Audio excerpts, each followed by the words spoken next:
This is a pretty fucking good movie, I have to say. If I had to rank them based on the movies I've seen so far during this video series, it's Avengers, Iron Man, Winter Soldier, hands down. At the time, I fucking loved it. And if you ask a lot of Marvel fans, I think that they would say this is one of the best that's ever been made. It's up there as being maybe better than Avengers, maybe better than Civil War. I don't think so. But it's pretty fucking good.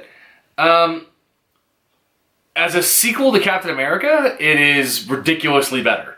As a sequel to an Avengers movie, particularly Cap's story in an Avengers movie, it's ridiculously better. The problems come in a couple of different ways. One, Bucky is boring to me. And I honestly think narratively. What we have here is a spy flick, a espionage movie, a mystery of sorts, and all that shit works really, really well.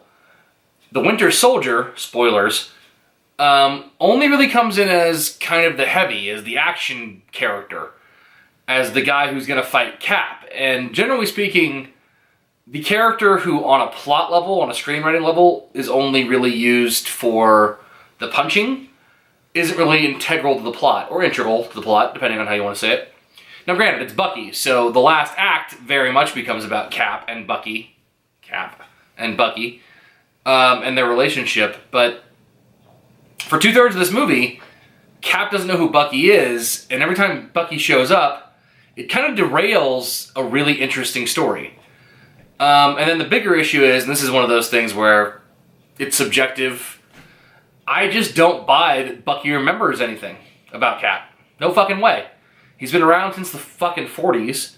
They wipe his memory every time he goes on a new mission. Nope, he does not remember who Cap is. No fucking way. I just don't buy it. Sorry.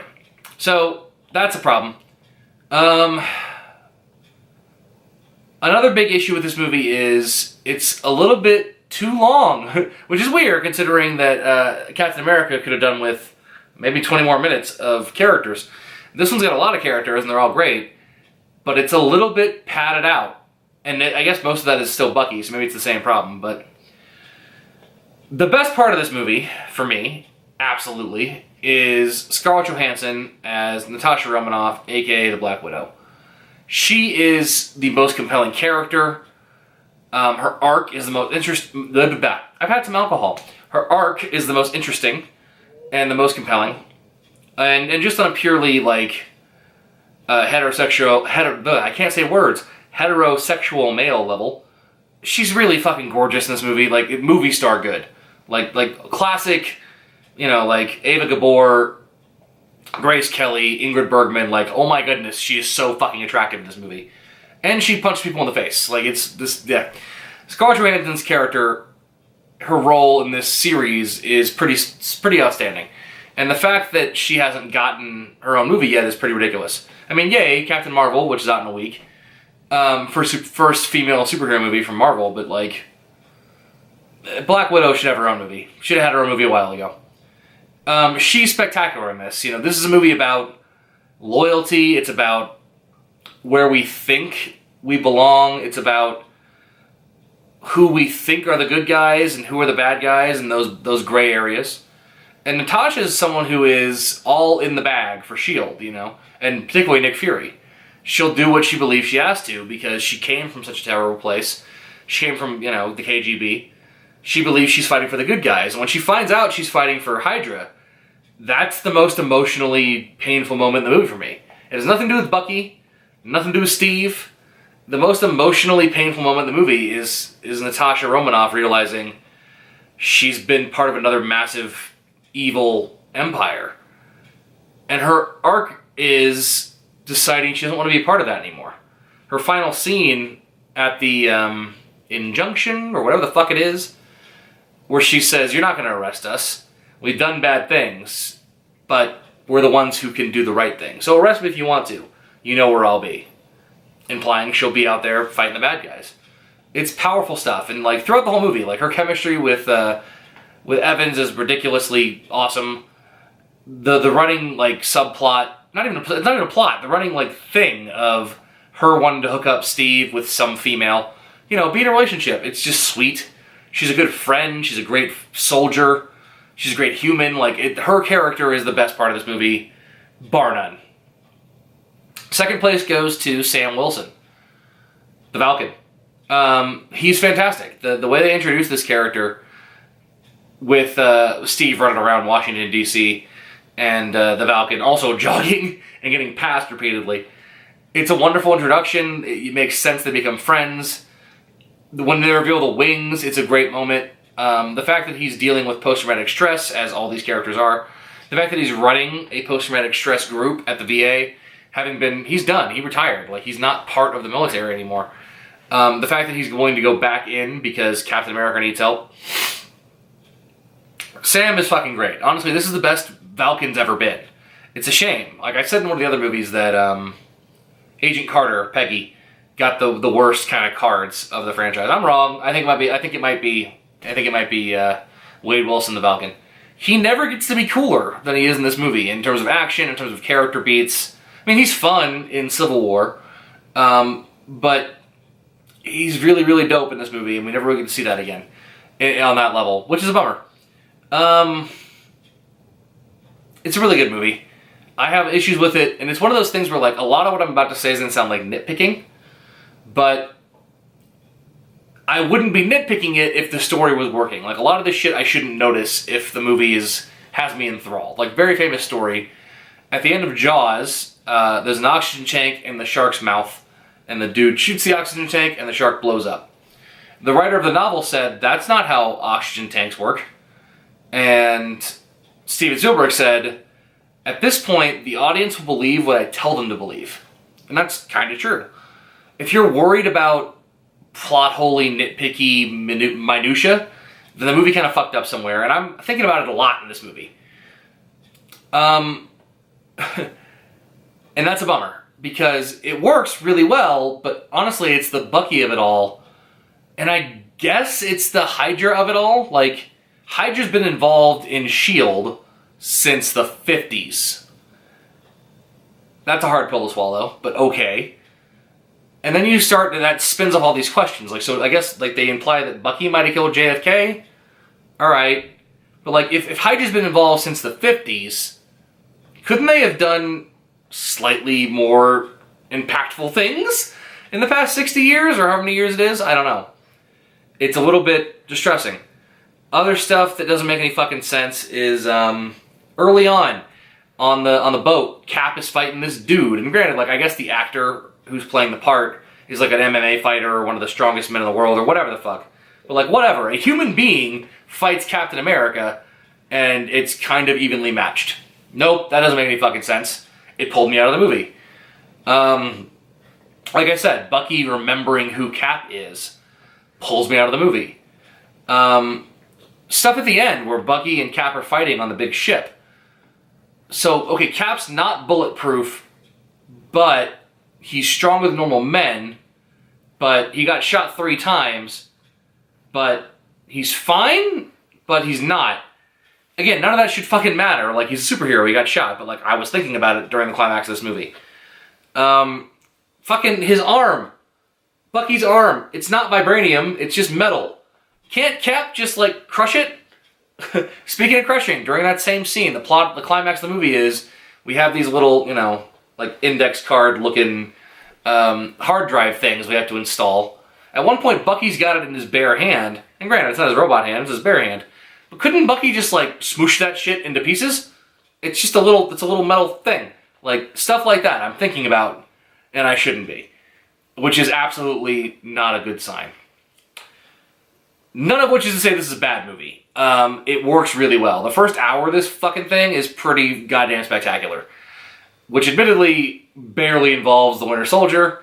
And at that point, it's all about Cap. Which is what it should have been, right? Like, this is a movie where Captain America, in the opening sequence, is doing a mission he thinks to save civilians.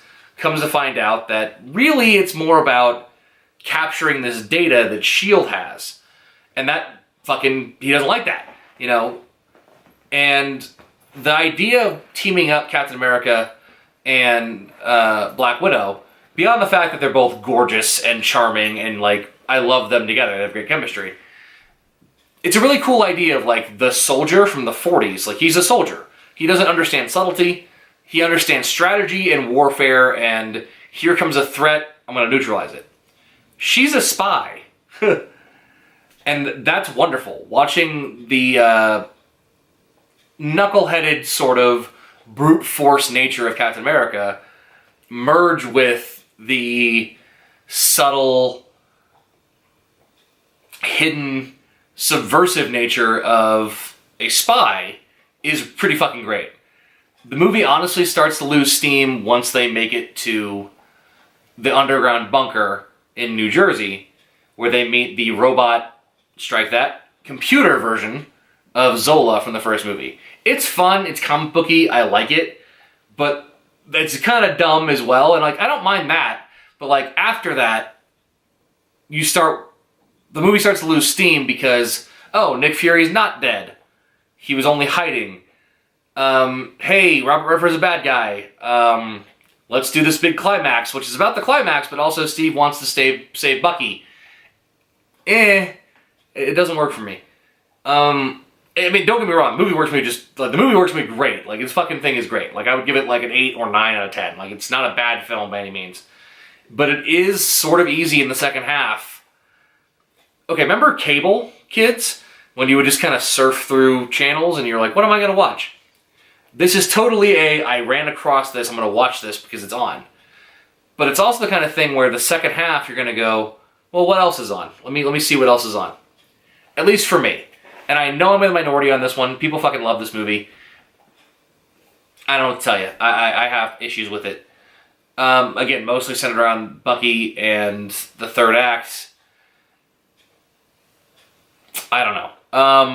It does a lot in terms of building the universe. This is the first movie since Avengers that works as a massive Marvel Cinematic Universe movie. Iron Man 3 works as an Iron Man movie. Thor 2 is Thor 2. But this one's really fucking interesting. There's big stakes in the narrative. S.H.I.E.L.D. is destroyed at the end of this fucking thing. That's big stakes. The idea of taking Captain America, the biggest Boy Scout ever, and who sacrificed himself to destroy Hydra, and revealing that his death meant nothing, Hydra survived. That's a ballsy move. It's crazy the amount of like repercussions. Like, you know, throw a pebble in a pond and you get the rings, the ripples. The amount of repercussions this thing should have. I don't watch Agents of S.H.I.E.L.D. I don't know how that show exists anymore, because S.H.I.E.L.D. also doesn't exist anymore after this movie. It's really, really interesting to see and think about. Also, on a world-building level, they established Stephen Strange, which I didn't remember.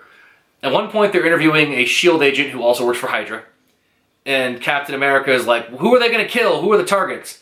And he says, fucking, like, everybody. Like, a high school sophomore, or a high school valedictorian in Iowa. And I went, I don't know who that is. I don't know if that's a reference or not. You know, the president, you, Iron Man, Bruce Banner, Stephen Strange. And I was like, wait a minute, Stephen Strange? He's already a target? At this point, assuming the movie Doctor Strange takes place narratively years later, he's just kind of an arrogant dickhead surgeon. And I mean, they tossed it away with the idea that, like, this algorithm that Zola designed analyzes your past to predict your future. So maybe they knew he was going to be something. But it is interesting they're referencing Stephen Strange this early on.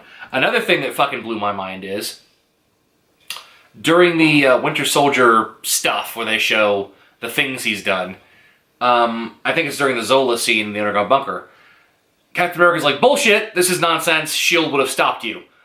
And the computer Zola says, accidents happen. And they show a headline saying Howard Stark and whatever her name is, Howard and Mrs. Stark killed in car accident. That's what happens in Civil War. You know, that was Bucky, that was the Winter Soldier. Whether or not they planned that, I don't know. Whether that's canon in the comics, I don't know.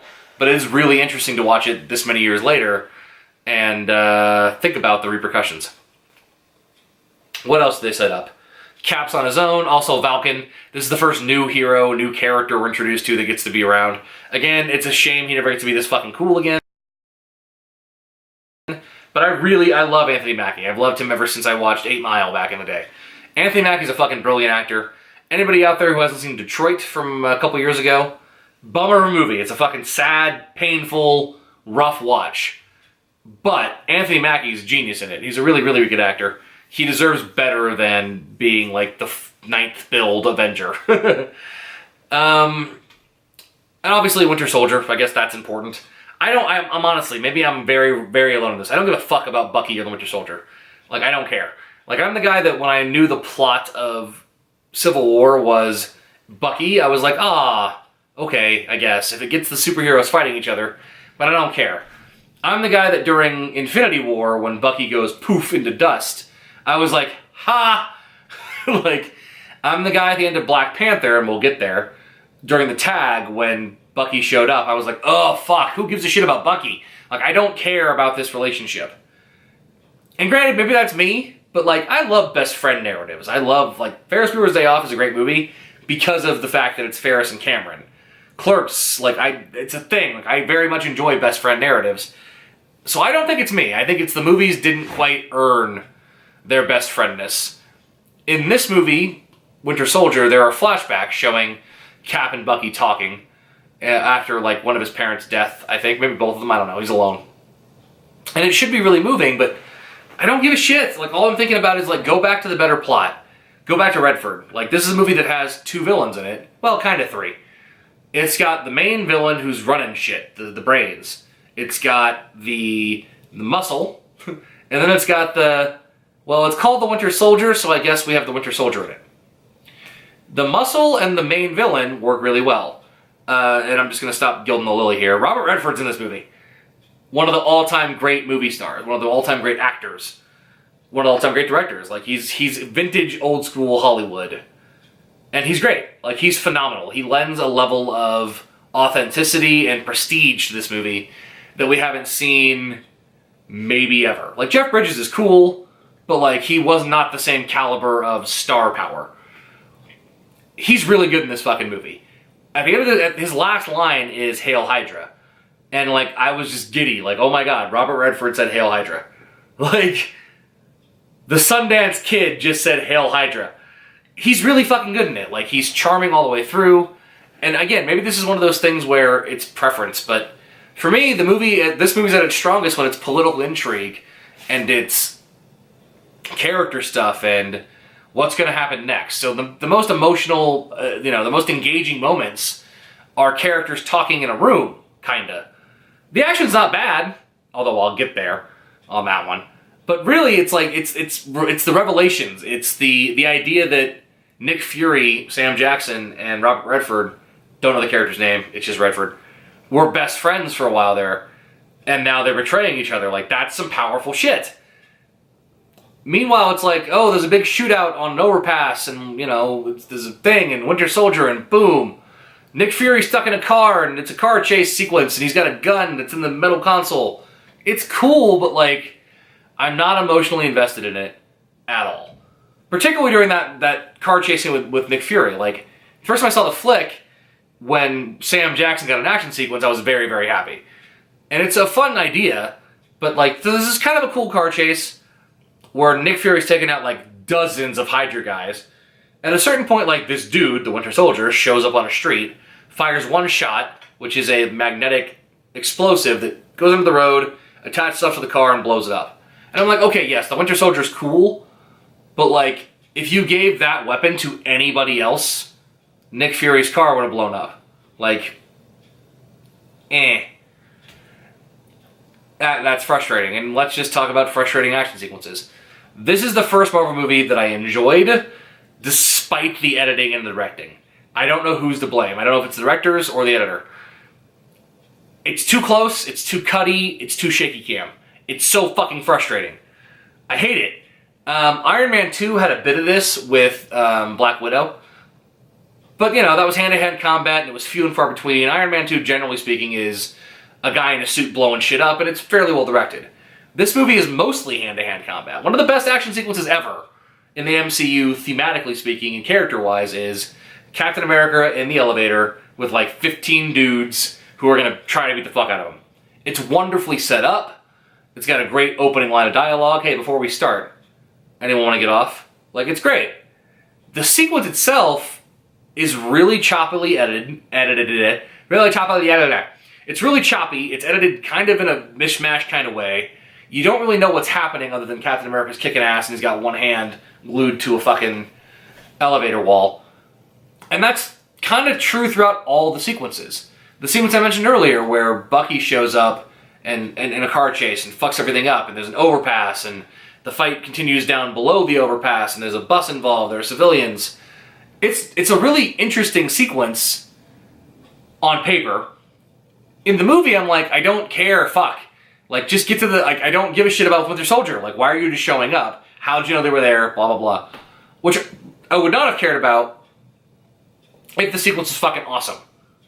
And it's just not. I mean, it's cool, but the editing makes it not awesome. Like, there's a scene in that, there's a moment in that sequence where Black Widow jumps off the bridge, shoots like a grappling gun thing, which attaches itself to the ceiling of the underpass, and she swings down and like lets go and just keeps running. Behind her, a car blows up. And it's clear like they got a stunt woman to do all this, but it's edited in such a way where it's like, I know you did this, but it didn't feel powerful. And again, maybe I just speak movie too good. I've seen too many Jackie Chan flicks where editing is kind of a sin. Like, you don't edit around the action. You're supposed to show the action. Like, real quick, like basic differentiation between good actions and bad action. In American movies, bad action movies, guys are fighting, a punch comes in a fist, a punch comes in a fist. A punch comes in a face. The cut happens right here as they connect. And the next cut is, flying out of frame. So you never really get to see the cause and the effect. In good action movies, aka, Hong Kong stuff, the cut doesn't happen at all. Like, you get a punch, the guy flies away, the camera pans and shows him flying to a thing that was established. That thing that he fell into, we saw that earlier. I don't know. I dislike the action in this movie for that reason. Despite the fact that Cap is finally, like, moving around better. Like, the big haymakers that happened in Captain America 1 weren't all that appealing. This movie's got a lot more MMA-style stuff. It's got a lot more fast-paced, punching. The fighting is pretty cool. It's just edited and shot in such a way that I can't really enjoy it. But whatever. I think I've made my case why I don't think it's all that great of a movie in terms of the larger cinematic universe. Like, as a standalone flick, it's pretty fucking dope. Like, it's pretty awesome. I like this flick a lot. It's just not better than, about half, maybe, of the MCU. Like, it's not better than Iron Man by any stretch of the imagination. It's not better than Captain America, Civil War. It's not better than the Avengers. It's not better than Doctor Strange. It's a really good movie, and, the Shield's cool. As far as fanboy moments go, I love the speech he gives to the staff of S.H.I.E.L.D., also Hydra, where he says, hey, this is Steve Rogers, you've been chasing me, Hydra's there, blah, blah, blah, blah. And just with his words, he's able to inspire the people who are not Hydra to fight back. That's really good Captain America shit. The idea that before he goes to the climax, he goes to a museum and steals the old suit he wore in the first movie. That's really cool. The moment where the Valkyn's wings are introduced, where they throw a guy off a roof. Well, take that back. It's better than that. It's a really nice moment. They have this S.H.I.E.L.D. agent, who they know is Hydra, on a roof, and Steve's holding with the edge. And the S.H.I.E.L.D. agent's like, come on, Steve, you're not going to throw me off a roof. It's not your style. And Steve's like, yeah, you're right. It's her style. And then Tasha just, kicks him in the fucking chest. He goes flying off the roof. And then, we just see him falling. Cut to them talking about, what about that girl on accounting? Again, more character stuff. And then we reveal Valkyn having caught the guy and flying him back up. They were never going to kill him. And, it's a nice moment. It's really fucking... It makes you go, oh, fuck, Valkyn's cool. There are some really nice moments in it. If you're a comic book fan, if you like Captain America from the comics, seeing the Winter Soldier probably gets you a little bit wet. I don't read the comics, and I don't really give a fuck about Bucky. Sorry. I wish I did. Fuck. He fucking evaporated into nothing. And I was like, I don't care. So, yeah, those are my thoughts on Captain America, the Winter Soldier. I wish he wasn't in it. I wish this movie didn't involve the Winter Soldier. Honestly, if you found a way to remove the Winter Soldier from this plot and just have like another badass adversary, I think it would be a tighter movie. I think it would be a more thematically engaging movie. Because the themes of we can't trust the government and the world seems to be a certain way but it's not, those don't apply to Bucky. That's a very personal thing and they don't introduce it early enough for me to care. Take Civil War, for example. The first sequence of Civil War is Tony's parents in a car accident, and we see... And not even Tony's parents, just people in a car accident, and we see Bucky kill them. They set it up in the first 3 minutes. Winter Soldier doesn't make an appearance for like an hour, and he doesn't be revealed as Bucky for even after that. Like, I don't know. I have issues with that side of it. I just remembered this. My last thing I want to bitch about is we have a council of people who are like controlling S.H.I.E.L.D., the world governance thing. And it's like, you know, a dude from India, a guy from Asia.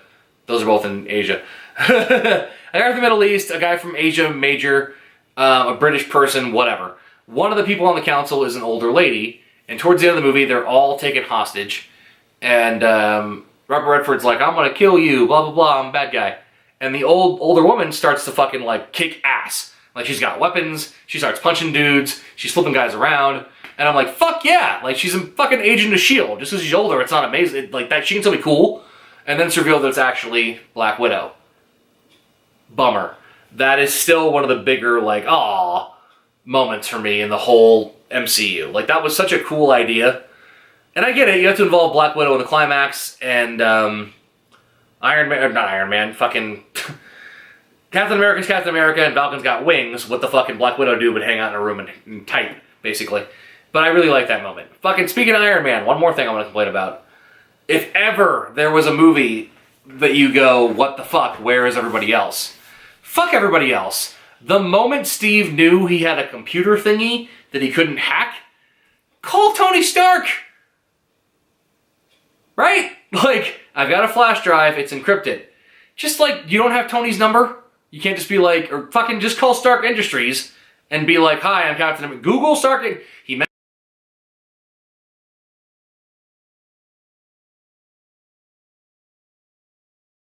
That hasn't happened in a while. My fucking camera died.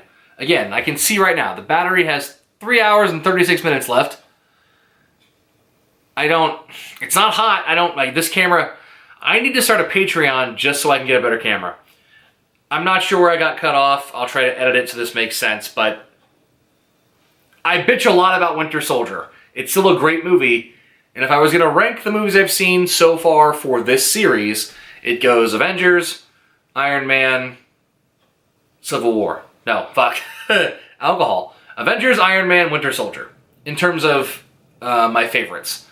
The best is... Iron Man is really, really good. I might put Iron Man above Avengers in terms of quality. In terms of objective, just like goodness. I don't know. But yeah, so it's one of the top 3 for sure. But whatever, fuck all that. Guardians is next.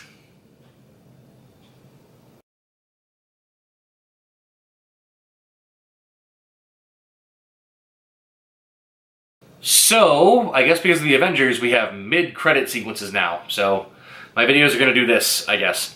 And this one's the more important one. This one sets up the next thing, which we won't see for 2 movies.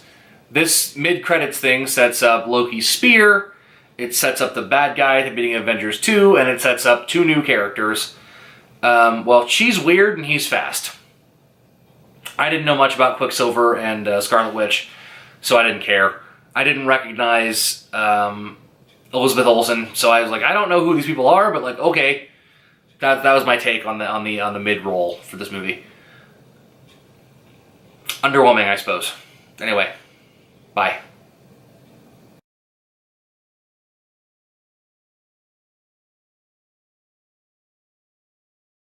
Hey, this movie has 2 end credit sequences, which is not the most. I think Guardians 2 has like 7.